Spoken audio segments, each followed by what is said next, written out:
Hello friends, मैं कुलदीप सिंह और आज हम पढ़ेंगे difference between return to a factor and return to a scale.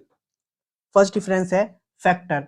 Return to a factor में हमारा वन फैक्टर वर्क करता है, यानी कि यहाँ पे जो टाइम पीरियड होता है वो शॉर्ट टाइम पीरियड होता है। यहाँ पे हमारी लेबर वर्क करती है क्योंकि हम शॉर्ट पीरियड में हम अपनी लेबर को बढ़ा या घटा सकते हैं। फिर उसके बाद है return to a scale. Return to a scale में ये फर्स्ट है, हमारे जो दोनों के दोनों फैक्टर्स होते हैं, लेबर और जो कैपिटल होती है, वो दोनों वेरिएबल्स होते हैं। यहाँ पे हमारे दोनों के दोनों फैक्टर वर्क करते हैं। फिर सेकंड डिफरेंस है टाइम। यहाँ पे हमारे रिटर्न टू ए फैक्टर में जो टाइम पीरियड होता है वो बहुत ही कम होता है, शॉर्ट पीरियड होता है। लेकिन अगर हम रिटर्न टू ए स्केल की बात करें तो यहाँ पे टाइम पीरियड लॉन्ग होता है, यानी कि टाइम बहुत ज्यादा होता है। यहाँ पे हम अपने अकॉर्डिंग हम अपनी लेबर और कैपिटल में चेंज कर सकते हैं।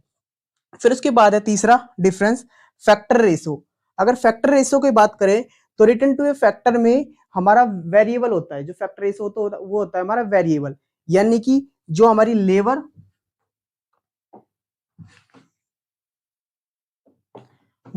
फैक्टर होती है हमारी और जो कैपिटल,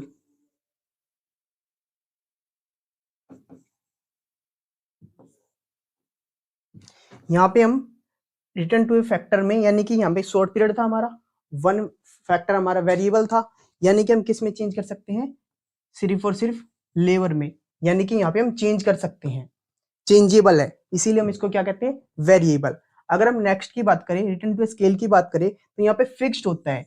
फिक्स क्यों कहा गया है, क्योंकि यहाँ पे जो लेबर और जो कैपिटल है, यहाँ पे हम दोनों में चेंज करते हैं, लेकिन जो रेशो होगा वो सेम रेशो होता है, इसीलिए यहाँ पे क्या होता है, फिक्स्ड।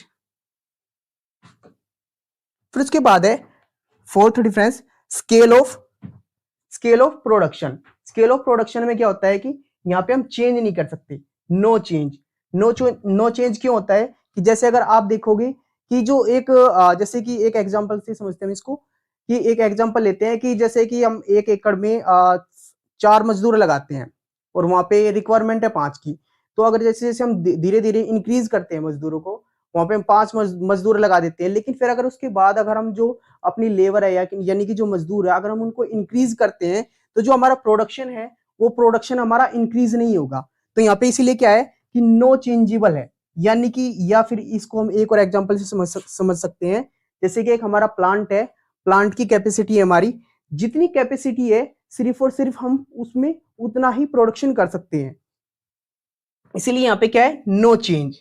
अगर हम रिटर्न टू स्केल की बात करें तो यहाँ पे क्या होता है, चेंजेबल होता है। यहाँ पे हमारे पास टाइम पीरियड बहुत ज्यादा होता है, तो हम अपने अकॉर्डिंग अपने प्लांट को इंक्रीज कर सकते हैं या फिर दूसरा प्लांट सेटअप कर सकते हैं, इसलिए ये क्या होता है, चेंजेबल। ये था हमारा difference between return to a scale और रिटर्न टू ए फैक्टर।